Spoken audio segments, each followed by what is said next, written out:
Hello, everyone, and welcome back to another episode of the DJ Sessions Presents the Virtual Sessions. I'm your host, Darren, and right now I'm sitting in the virtual studios in Seattle, Washington, and coming in where are you coming in from, Coke Beats? Right now, Dublin, Ireland. Dublin, Ireland. Yeah, okay. Coming in from halfway around the world. Fun stuff over there. What has you across the pond? Oh, it's a very long story, but basically in 2008, I wanted to take a break from New York. It was meant to be a 1 year break, and I ended up moving here. And right now, I'm resident in Ireland. And you were recently just in London, too, weren't you? Correct. Yeah. Tell us about that.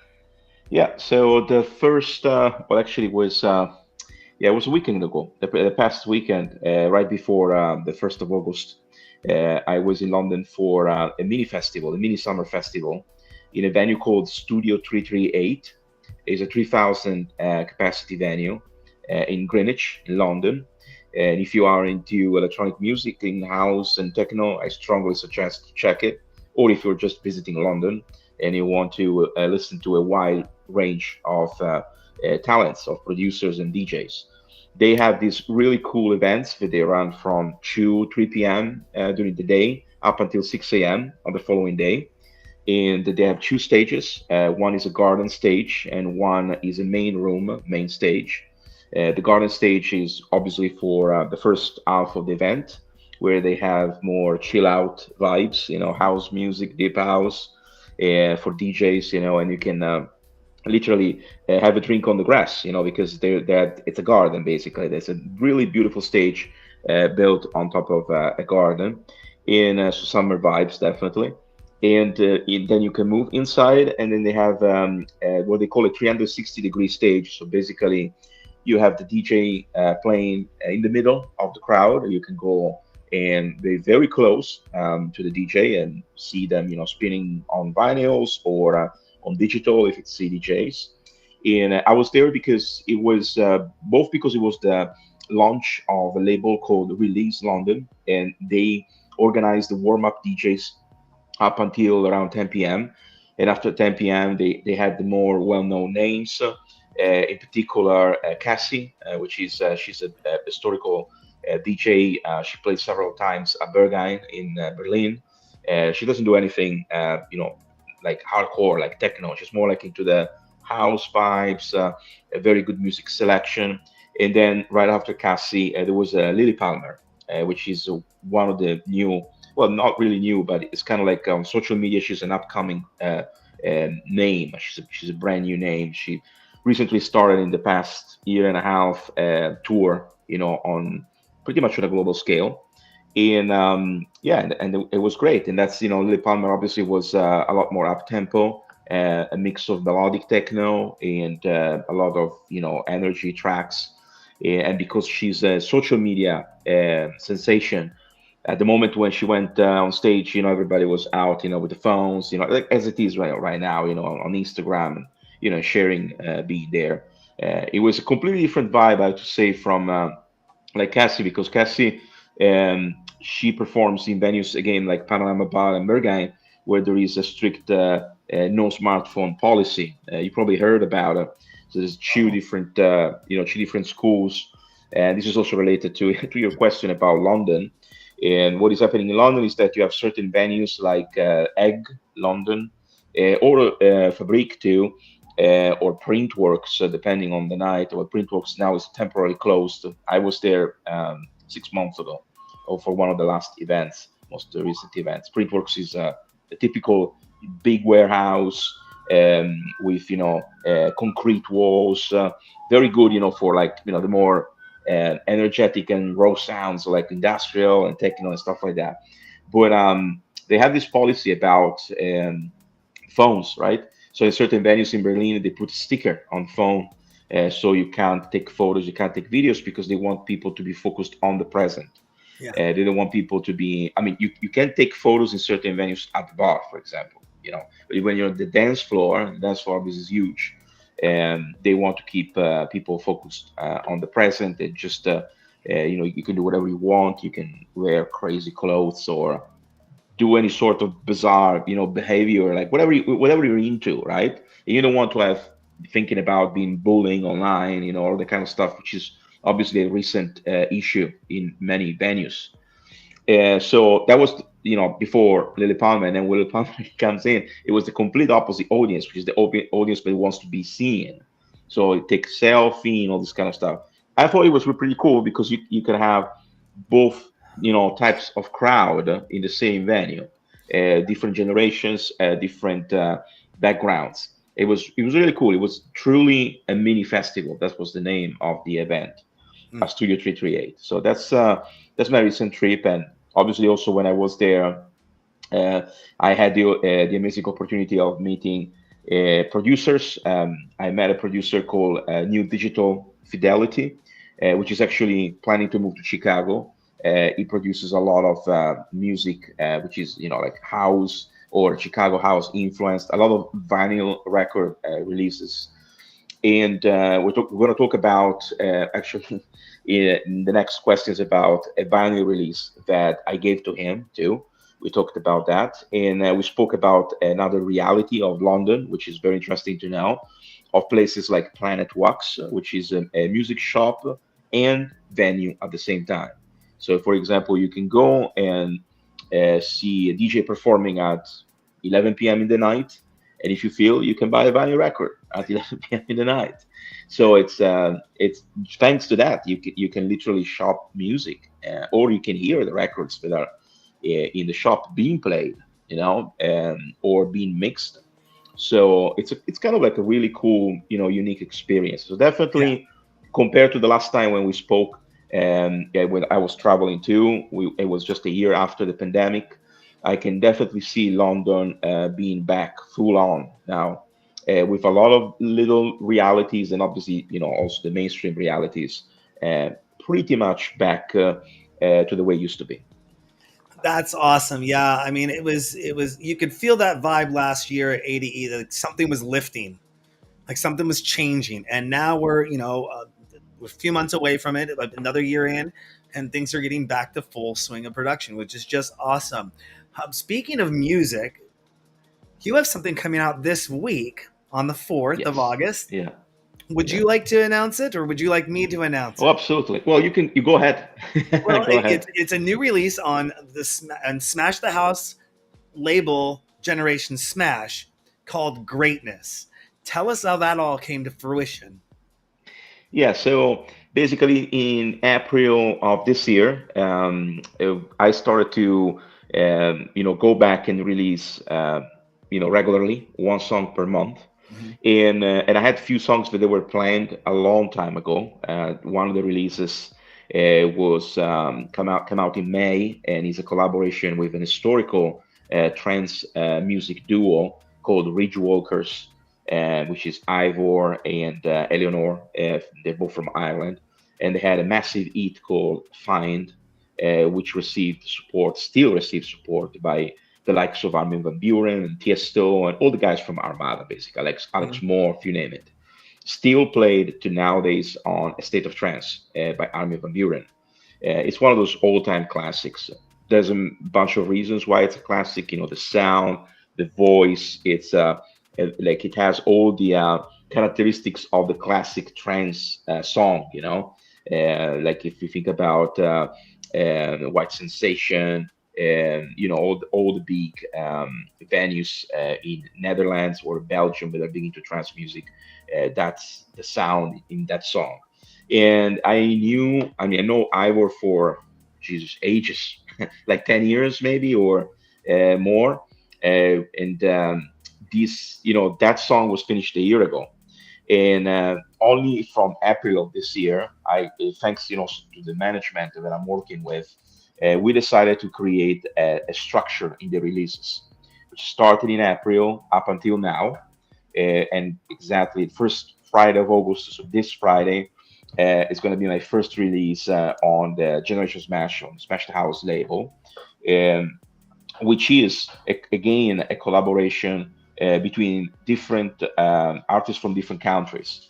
I still, as you remember, like in previous interviews, my main focus is I believe in collaborations between artists from very different backgrounds. Hmm. I think it brings a very interesting sound.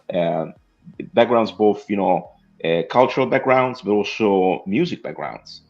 So in this case, in the case of Greatness, it's a collaboration. It's a track that I did with Alris, which is a Danish music producer, featuring Savu, and has an amazing, it's amazing vocal performance. So it gets a little bit from the pop world, mixed with the big room sounds that you hear mostly on festivals like Ultra Festival or Tomorrow's Land. So it puts together something which is accessible to people that are not too much into overpowering sounds, Hmm. but at the same time, it can appeal to people that they want something energetic. So some people said that is a mix between, it's like a kind of like a chilled version of Big Room. As some people said, it's Chill Room, which is Chill. it's a funny way of name it. But Greatness, just like the other songs that released from April, has a strong emphasis also on the lyrics. And it's the first time, this year, is actually the first year that I started to openly, collaborate with the songwriters about the content of the lyrics, and in particular about making sure that my voice, because being mostly a music producer and not a songwriter, so being mostly focused on the music side, I wanted to make sure that my message comes out also from the lyrics side, being a collaboration in this case between three people, so songwriter and two producers. And my message, as you know, also in Greatness, is that music should be something that gives a direction, gives it points into a direction where people can go and have no boundaries, have no division. It's kind of like a unifying form of art because music itself is very abstract. It's not like you don't see it. You can feel it obviously as a vibration. You hear it, but it's something that you can't touch apart from vinyl records. Like you don't touch music, right? So when it comes down to lyrics, you have a very limited amount of time and a very limited amount of words in the end that you can use because you are bound. Your boundary, your structure is determined by how long is the track, how long is the song, and how long, how many words. If you do hip hop, you're gonna have a certain amount of words that you can use and bars and stuff like that. But if you're into electronic music, you're gonna have more of a song structure. You're gonna have verses and hook and stuff like that, right? So within that, there is sort of a challenge when you want to give a message of freedom, and by freedom, I don't talk about the freedom that most of the people think about, like which sometimes goes a little bit out of control because everybody wants to have their voice and they're arguing, stuff like that. I'm talking about the freedom that unifies people, so something that is represented in music by genres. So my message is very, very simple. It's like if you listen to metal, why don't you give it a try and listen to reggae or classical music or techno? Because music defines a lifestyle. So we all know that somebody that probably listens to techno will wear black, just like somebody that listens to metal, right? And also somebody that listens to metal will probably maybe look like rough and strong, but deep inside, it's a sweet person. Very similar to techno. Or, for example, if you are into hip hop, maybe you like drum and bass because both have an urban style, both love graffiti, Yeah. both love skateboards. So all these different similarities nowadays they're getting more and more, like clear. It used to be that if you were meeting somebody and saying like, "What do you listen to?" "Oh, I listen only to jazz. I listen only to rock." Right? But if you do that, that means that you also go only to certain festivals. You only go to certain venues, and by doing so, maybe you're missing out and you just don't know. Hmm. But nowadays, the new generation, like the Gen Z, for example, they don't listen anymore by genres. They listen whatever they like, which I think is the proper way. Now it comes to the final point, which is also connected to greatness, because greatness is a mix of different genres. There's a bit of pop. You can hear that. The verse has a certain vibe, and the chorus has a different vibe, etc. Now, the challenge is if you are a DJ, how are you gonna do different styles? Because most of the times, if you're doing a 2 hour set or even 4 hour set, a very long set, you're gonna either play music, as a headliner or as a warm up. But how you gonna, play different styles for people without confusing them? And luckily, there's very good examples. There's DJs like Slashy, for example, that does dubstep, but then it puts out a Blink 182 track, because it goes well together, or maybe something emo, and then it goes into EDM and dubstep, like Marshmello, all these different mainstream EDM DJs. They're more and more introducing this, and the crowd loves it. So you can clearly see in the crowd that you have somebody that is more like dressed up like as a punk rock, right? And with colorful hair and like all leather and stuff like that. But at the same time, you have the guy that is, it's more like a summer beach vibes, and they both love it because they both know the songs, they both know the vibes. Yeah, That is beautiful to me. yeah, it definitely.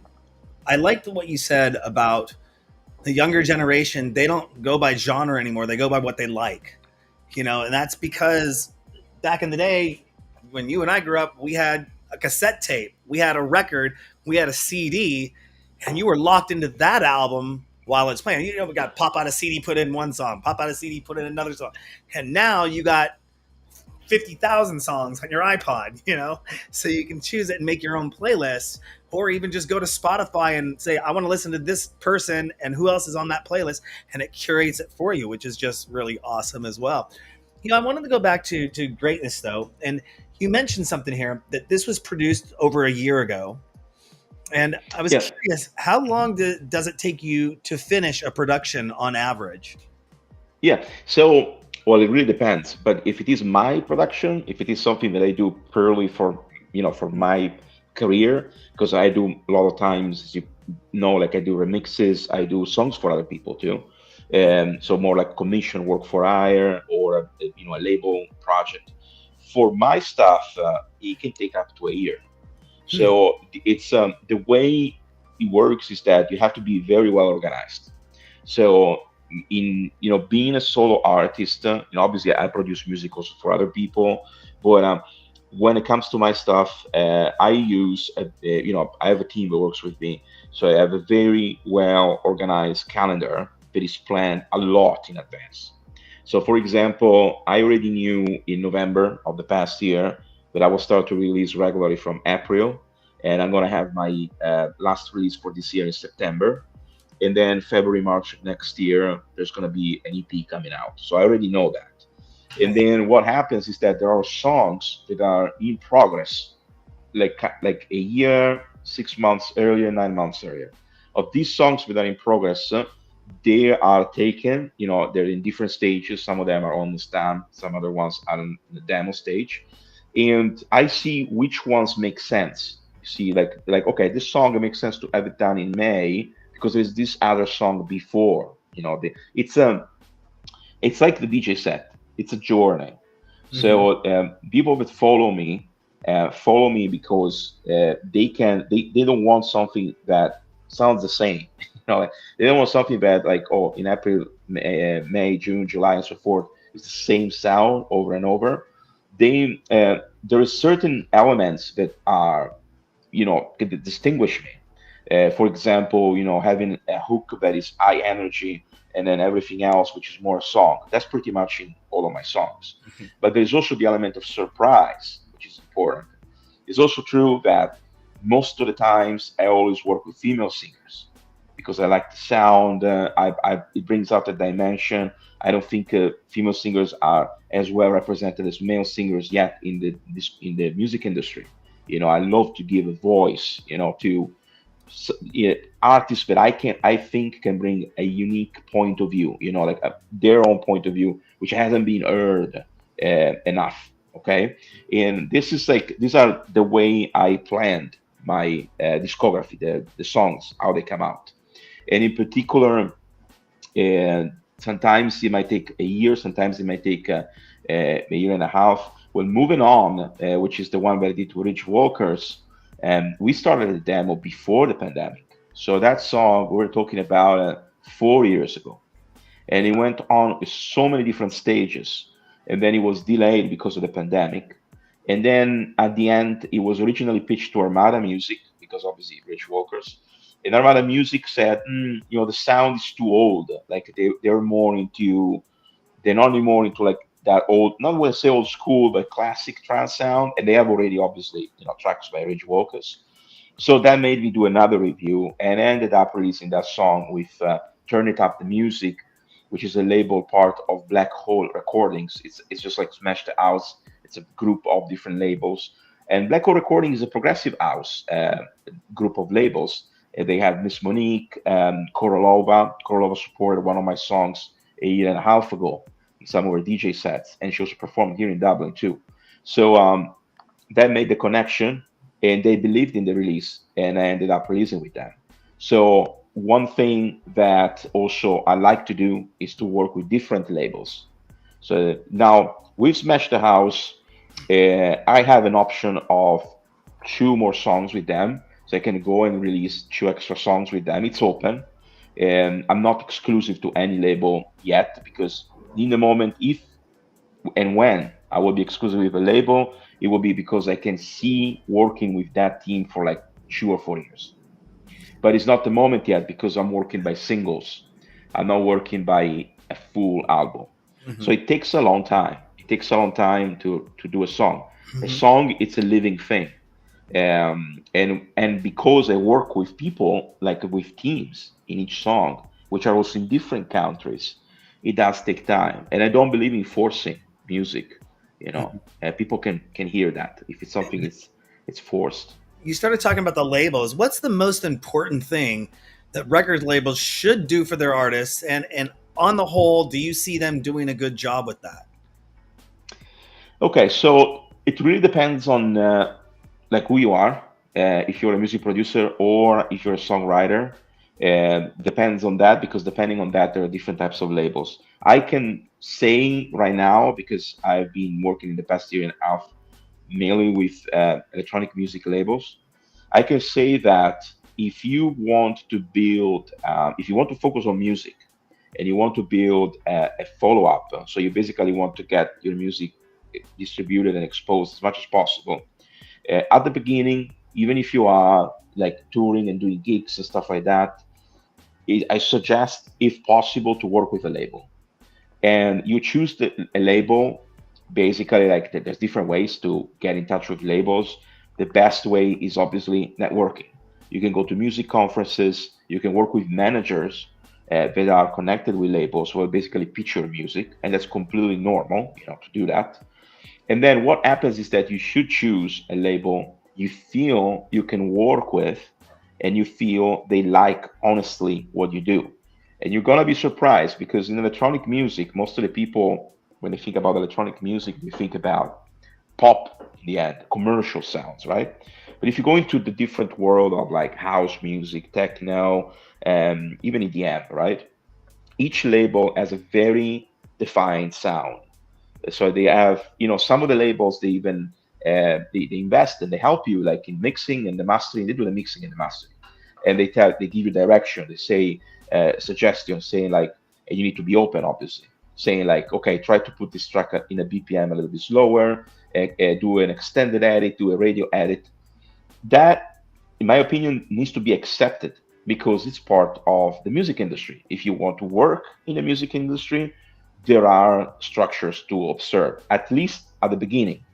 When you go to a certain level where you have such a strong follow up and people that support you or even invest in you, at that point, you can create your own structure. Then you need to think about one thing, that if you want to go that way or when you will go that way, you will have to do everything, or your team will have to do everything. So if you work with a label, the label will take care of distributing your music, pitching it to playlist, helping with the PR, for example, pitching to radios, all that. You don't have to pay for that. If you're doing a release on your own, you're not going to be working on music 8 hours a day or 6 hours a day. You're gonna have to be on the social media. It's painful, especially nowadays, especially at the beginning. Because the beginning, unless you are a genius and you are at the right time in the right place, and in 6 months you manage to, so you need also a bit of luck too. You manage to become viral. Okay, if you reach to that point, it will be good and bad, because you will have like something really big in your hands, and you will be like, what am I going to do now? What am I going to do? If you are lucky and you have friends around you that are good, that don't want to take advantage of the success you received in a short amount of time, then you will be able to succeed, which is very rare. Most of the times, as we see in the hip hop world or in the trap world, or drill in what East Coast, West Coast, so many young artists, they get ripped off or even killed, because their reality, it's like you're winning a lottery. It's like winning a lottery. Yeah. And it might happen to 40, 60 people in a country easily, because it's very easy to, if you go viral online, you go viral online big. And if you go viral online big, you become an asset. And a lot of people will start to say, oh, I want to invest in you, stuff like that. So you don't know what's going to happen. You don't want to risk. Okay, you want to say, I want to make the proper decisions. So my suggestion is, working with labels at least for a year. Do one release with a label, see how it works, learn from the experience.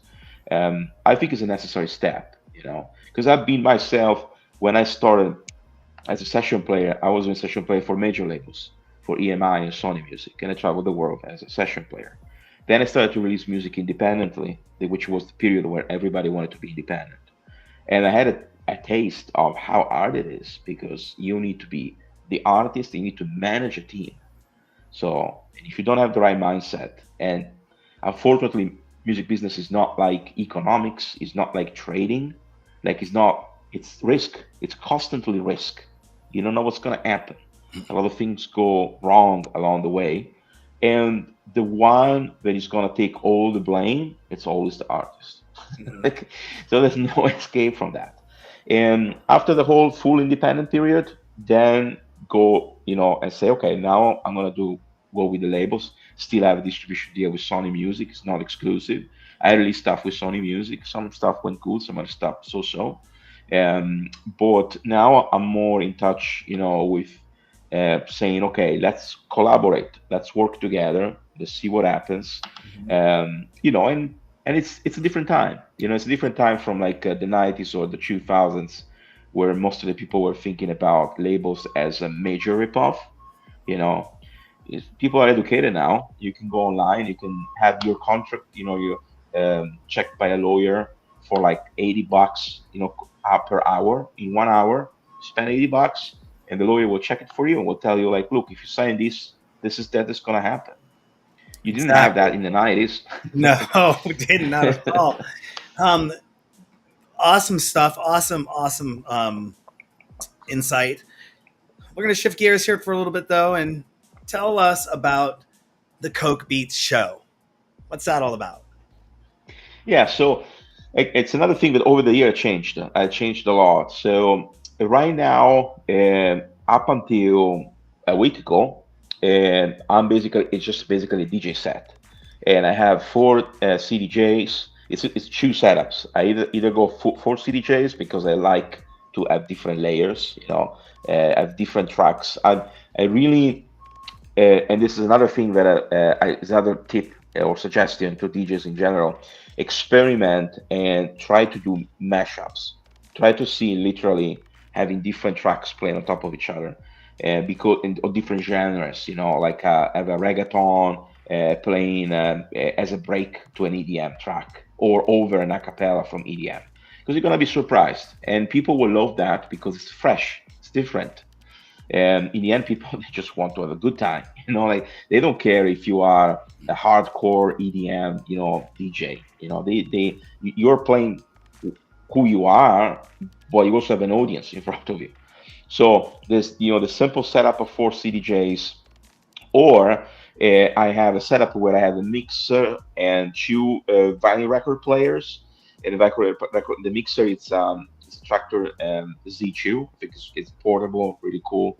It's also in the Techno is a State of Mind documentary, the documentary we spoke about a year ago, which I basically was traveling around with the CDJ, and then I had also the computer.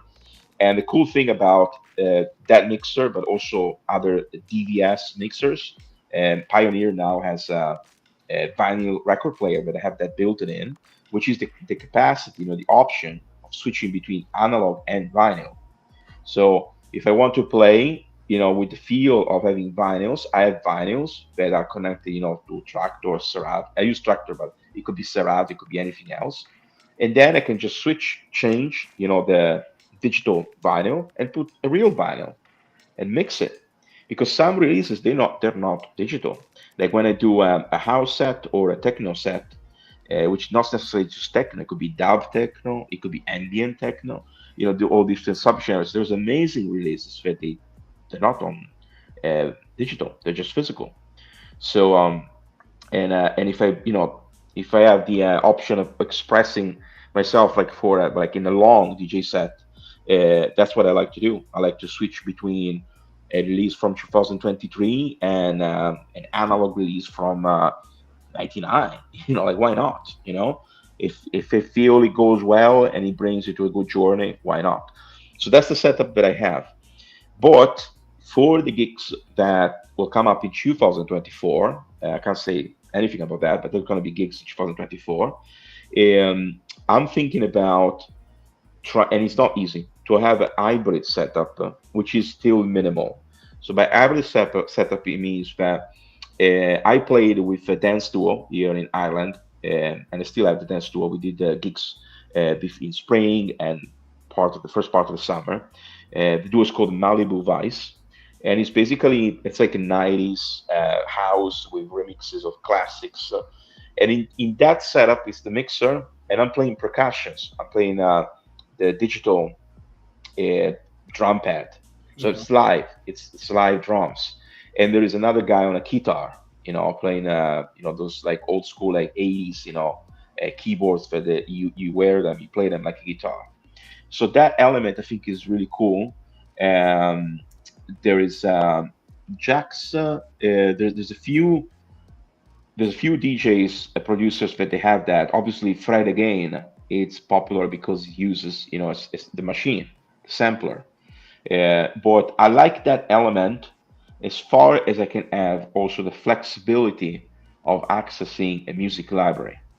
So my setup would be something that will allow me to play on top and with the tracks, but Gotcha. not too digital. I like the physical element of actually playing the percussions or maybe in some tracks playing bass, something physical, because we are anyway kind of like, I wouldn't say reaching the saturation, but there is so many people that have the same setup, so many DJs that have the same setup, the CDJs and vinyls, and most of the DJ skills nowadays, they're moving away from the technical aspect. They're going to the music selection because everybody has access to a pretty good DJ setup.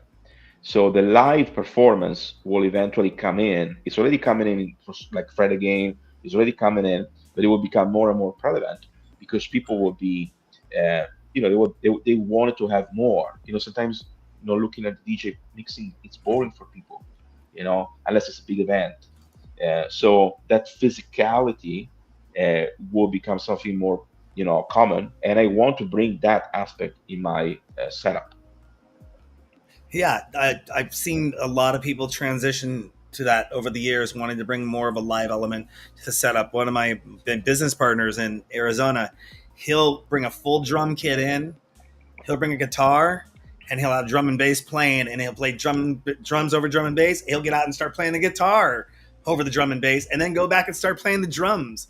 While he has somebody helping DJing or even a produced track. He really likes mixing that live element with that.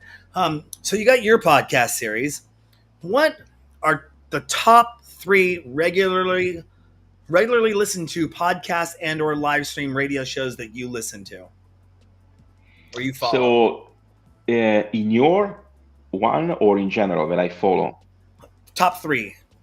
Top three. Okay, so I love, well, they're on YouTube. Well, except probably for I'm gonna put in Joe Rogan because Joe Oh, Rogan has very interesting interviews in the podcast, and he's on Spotify now. But he used to be on YouTube. I love many different topics. I love science, for example, and he's interviewed people like Michio Kaku. But I follow anyway them. So that's one. But then definitely Rick Beato, which is a YouTube podcast and is mostly for musicians. And I started to follow. I like underground podcasts, like something that is not too frequent, maybe once a week, once every 2 weeks. The third one is very niche, and is this guy that it's called Agostino Zinga, and he does reviews specifically of the underground scene in Berlin. It does very good reviews. For example, like when you go like to, we named many times Bergen, the club. So I don't know if you know Bergen, but basically it's obscure. What like there's no recorded DJ sets, there's no videos, no photos or anything. What he does is that he goes to the flyer and he names the DJs and he tells about the DJs. Like this guy comes from here and you can listen to the music. This is really cool because the music selection is very good, and for the venue, like the way they select the DJs and stuff like that. But there's no way of listening to the sets at the Berghain. So you just see the names, and most of the times people get lost, into the YouTube rabbit hole, but they don't know where to look at. Also, because as we just said, some releases are only on vinyl records. So he does a good job about doing an honest review on the DJs and on the selections. Also, of places like Club Host or Watergate. And it's if you for people that are into niche genres or more underground productions, that's an interesting podcast. Those are the ones, and yeah, and I like obviously to listen to audiobooks. Podcasts for me are demanding also because I'm trying myself to do a podcast. I have one which is basically because a lot of people asking me to do it, but they're very short episodes, like 2 minutes, 3 minutes. A lot of producers and DJs and people that I met like randomly backstage in a venue. And they said, we're talking and say like, well, you should record this, because maybe some people will find it useful, some people have been in the same situation. So, but to me, it will be boring, and I don't want to go into monologues. So what I decided to do is that I seen in YouTube gave me this option of doing the podcast, and I'm like, I'm just gonna document what happens, what happens this week, what I'm doing. Very raw editing, it's just literally, I'm talking and maybe sometimes I'm putting up the phone and I have the phone screen recording on the left side of the screen or right side of the screen, and people can see what is happening. And I'm telling, oh, this week I'm doing this collaboration with this artist. You want to know more about the artist? Link to the artist. I'm promoting also who I'm working with. I want to obviously mention about this interview. It's going to be in the podcast and telling people to go to DJ Sessions website to see the podcast. It's part of my life. It's part of what I'm what doing. what do you consider to be your biggest break that launched your DJ producing career? Ooh, I didn't have yet like a global break, like or anything like that. I had different projects that definitely consolidated my name in the music industry, and therefore they get me gigs.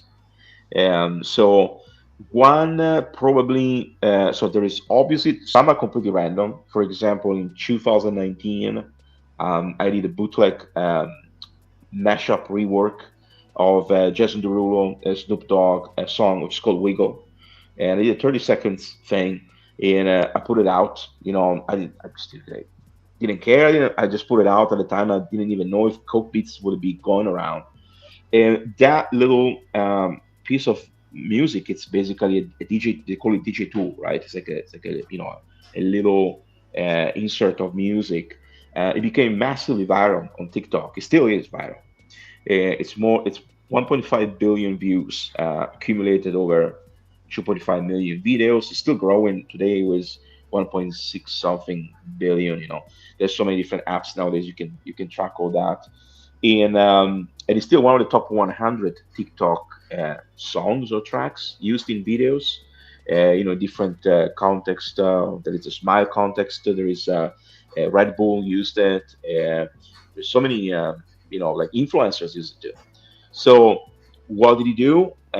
He didn't really increase, streams or downloads of my music, but increased curiosity in who is Cockpits.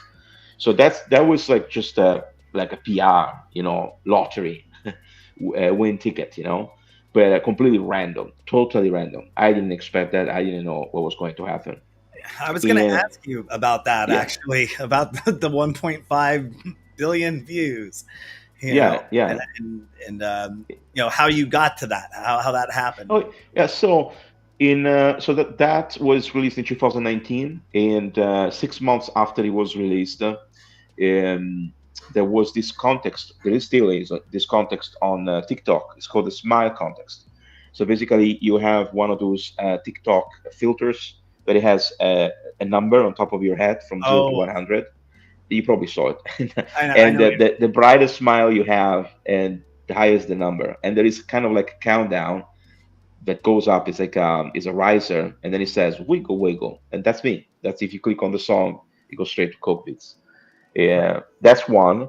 Then there was the crazy barista, which is this guy that does sculpture. Is a a mixologist. He does cocktails and stuff, but he does also sculptures with ice. He takes a piece of ice, and like in 10 seconds, he makes like a dinosaur and different sculptures. He used uh, that track by Mashup massively, and there's a bunch of other ones. More underground, but they still use it massively. So what happened is that in 2020, I saw that it was starting to pick up, and I'm like, why there is like 1 million videos using it, and then more and more it started to go up, and then I was scrolling, obviously it never ends, the video feed, and I'm like, this is so random. So basically, I still think that probably the easier way to get viral on TikTok is if randomly somebody decides to use your song with one of the TikTok context, like a dance context or a makeup context. Because people will not think about the song, they will think about the sound that goes well with something you're doing in the video. So, but if you try was to do the other way around, it's very hard. If you try was to that make something it viral. Yeah, was that something that you submitted your song to be used for that contest, and they had those 100 songs to use? No, it was picked up. It was Oh, picked okay. up by a few influencers. Yeah, Oh, gotcha. yeah, that's Awesome. it. Yeah, they Wow, picked that's up the awesome. sound. Yeah, It sounds like you got a little viral experience under your belt. That's awesome. But if you could put one non-famous person in the spotlight who means a lot to you, other than your direct family and friends, who would that be and why? yeah. So, well, I mean, in music, as a big I mean, there's many, but I'll probably put Rick Rubin. I'll put Rick Rubin because in music, okay, then in obviously in there's so many other fields that are interesting too. But Rick Rubin is kind of like somebody that will bring elements of knowledge from the music industry, but he's also somebody that knows a lot about human psychology and spirituality. There's so many different things, right? And it's one of those people that are more about producing the vibe, like putting the artist in the right situation, and then let all the technical stuff up to the sound engineer, the technicians, all the technical stuff there. And and it needs also the certain situation to be able to add value, because certain situations they wouldn't need Rick Rubin. He recently released a book, which actually I have right there, and I read it, which is like a guru, book about how to approach music production. And funny enough, there's a lot of things that I already knew because I use that for myself, or I use that when I produce people, and they come purely from life experience. So it's just something that at the time, especially when I started, there was no YouTube, so I had to get that from life experience. But in the future, if definitely if I wanted to work with a producer um, or an artist, I would want to work with somebody like Rick Rubin because everybody else, you can kind of know what it's going to be like because it's technical. You see what I mean? So it will bring down to also ask, to a producer, like, how do you make music? What is the most important thing about making music? And to me, it's not a technical aspect because I already have that. I've seen that, and nowadays you can have so many great technical people working with you. But what misses in the end, what is really important, is to capture a magic, to capture something, but it could be through lyrics or through sound or through melody, whatever it is. Then when people listen to it, because people have no technical understanding of music, but when people listen to that, they have a certain emotion. It triggers something, okay? And if you can trigger that something with like a billion people, obviously you have a hit. And I know there is other stuff like how much it is promoted, what people know about it. But let's put that on the side for a second. Mhm. In the end, even if I promote a song, I still need a little bit of that magic. So it would be great. I would love maybe in the future, who knows, to work in some form of capacity with Rick Rubin and feel what does it feel to be in a studio with him. Like, it doesn't even need to talk. It's just what is the feeling. If there is a spiritual magic, if it is inspiring artistically, so that's something that will make me think about Rick Rubin for influential person or somebody I will love to work with.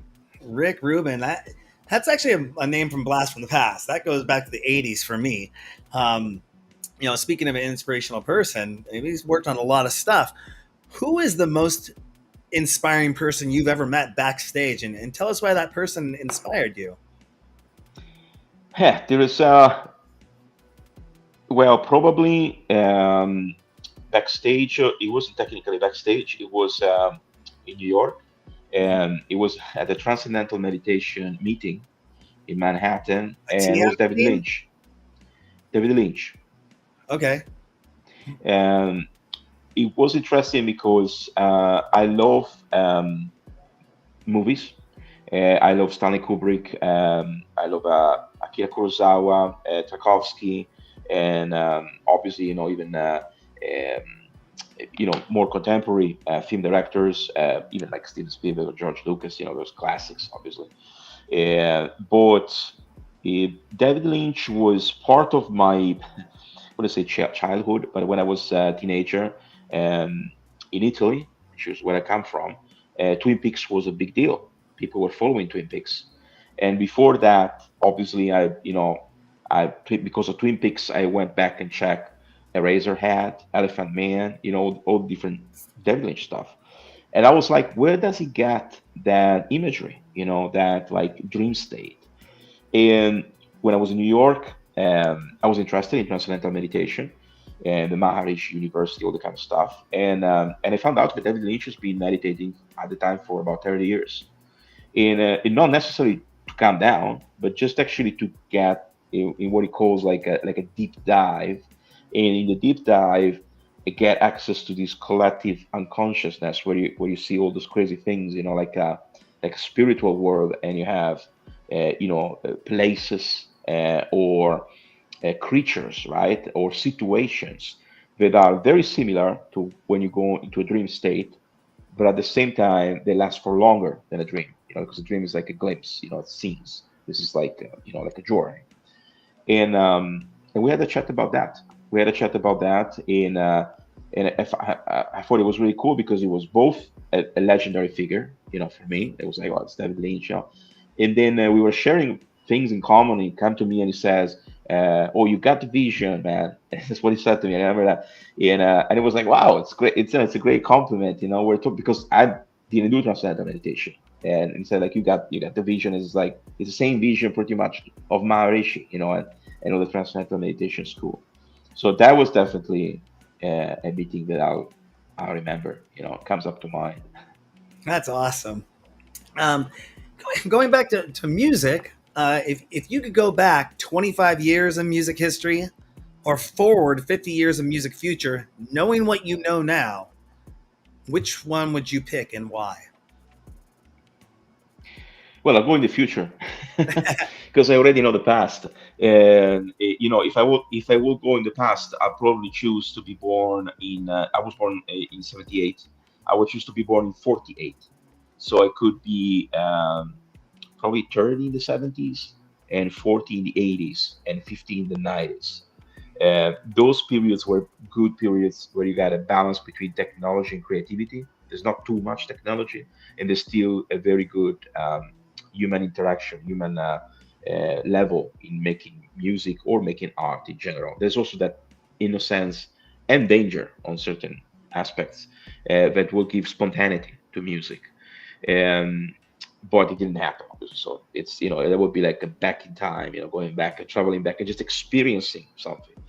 But I will know what to expect pretty much because there's so much information now. Oh, does that band, that producer was around, Quincy Jones, Phil Spector, all those different situations. If I will go 50 years into the future, I will have to make predictions, But in my, one bold prediction that I can make, but it's very predictable in a certain way, is that obviously technology will never stop. So it will go ahead, right? And we're talking about, nowadays about artificial intelligence and, the impact that it's having in pretty much anything.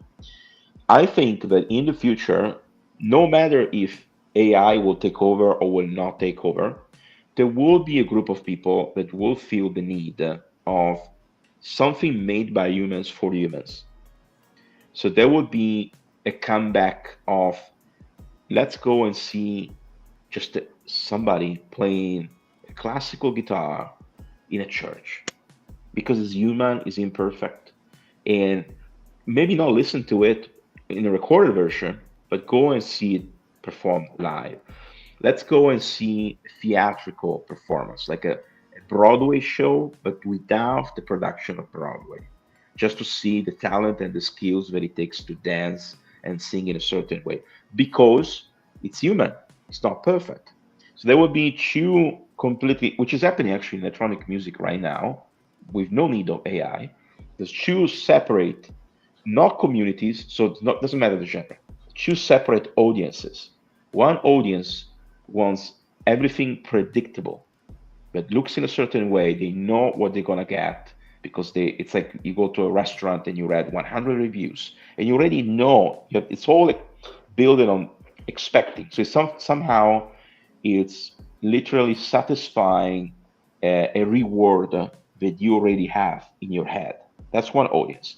And there's another audience that wants the complete opposite of the other audience. So one audience wants to go and basically met the expectations and do a certain set of behaviors and things, and the other one wants to be not seen for wants to be out for a long period of time, and wants to have the feel even of risk. So, and this is represented somehow also in genres, more or less, but the point is the audience and what the audience wants to do. And because of that, you have certain venues and other venues, and you have certain groups of people, certain demographics go in a certain direction, and other demographics going in a completely different direction. That is already happening. Now, when AI is going to get into place, AI is going to make it a lot easier, obviously, for the audience that loves anything predictable. But at the same time, it's going to value more what is imperfect for the other audience. Mm-hmm. That was deep. Awesome. Well, Coke Beats, is there anything else you'd like to talk about with us or let our DJ Sessions fans know? Yeah, so this year I had my second release on Vinyl Record, which actually I have right here, just this one. I don't know if I can show it. This one, and which is a limited edition. And I'm just saying this because it's on a like a aquamarine green, and it's from an Italian label called Glossy Records, and it's actually sold out. I have a few copies, and on Instagram and on my podcast, if people, I'm probably gonna do a giveaway too. If they're interested, they can still get 4 copies that I have here. And I think that having, as a DJ and as a producer, having a release on a vinyl record should still be considered a valuable experience. Doesn't matter how big is the label. So if you can, try to work with a label that does releases on vinyl, and you're gonna experience the whole journey, of preparing the music, calculating the time because it needs to be fitting on the side. There's a whole process, and you learn a lot about that world, which is a world that is much alive. There's a lot of people that are into vinyl records, and it will be alive for a long time because of what we just said. The people that want, more imperfect, human-made music, human-performed music, but also human DJ music. In the case of DJing with vinyl records. Mm-hmm. Definitely. Do you see vinyl making a little bit of a comeback right now? Like, I mean, I know you got that, but are they coming out with like vinyl players and people are picking up in the stores and getting the records? It's not on a mainstream level. Perspective. Yeah, it's not on a mainstream level. Yeah. It is more on for the general audience. It's more about owning one vinyl, maybe two, just to have it as a collection item. For the people that DJ, yes, there is a little bit of a renaissance of vinyl records, but still depends on the territory. I haven't seen that much all around the United States, maybe in certain areas like Chicago or Detroit. In Europe, it's more spread out for a bunch of reasons, but the main reason is the experience, of the vinyl record. For the audiences, that because you're seeing the DJ like literally putting on it's physical, putting on the vinyl, and for the DJ because of the way you have to plan your set. You don't have 10,000 tracks, you have 10 records, 20 records. That's it. So if you don't plan it properly, you're literally gonna screw up the whole set. The whole journey is gonna be inconsistent. Yeah, awesome. Well, okay, where's the best place they can go to find out information about you, follow you? Where would that be? That'd be Instagram. So yeah, I'm focused right now as far as like communicating, because obviously there's like Bandcamp and stuff like that for physical, etc.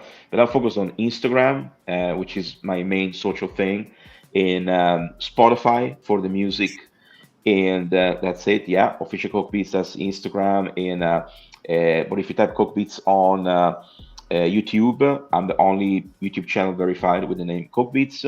And Spotify. So Spotify, Instagram, and YouTube. And obviously I'm everywhere else, but those 3 channels are the ones that I keep more updated, where I'm investing, time, to actually curate them and also to communicate. If people want to send me messages, feedbacks, etc.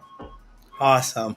Well, we got that Instagram. I'm sure. Do you have a link tree up there that's going to have all your links to it and everything? That's it. Yes. There you go. There you go. Go to the Instagram, folks. Well, again, Coke Beats, thank you for coming on the DJ Sessions. It was a pleasure. We will be following up with you.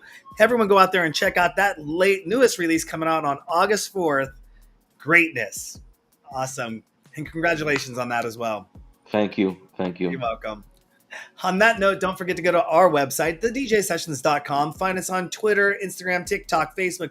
We're out there. Follow us, find us. But you're going to find out all that information and more at thedjsessions.com.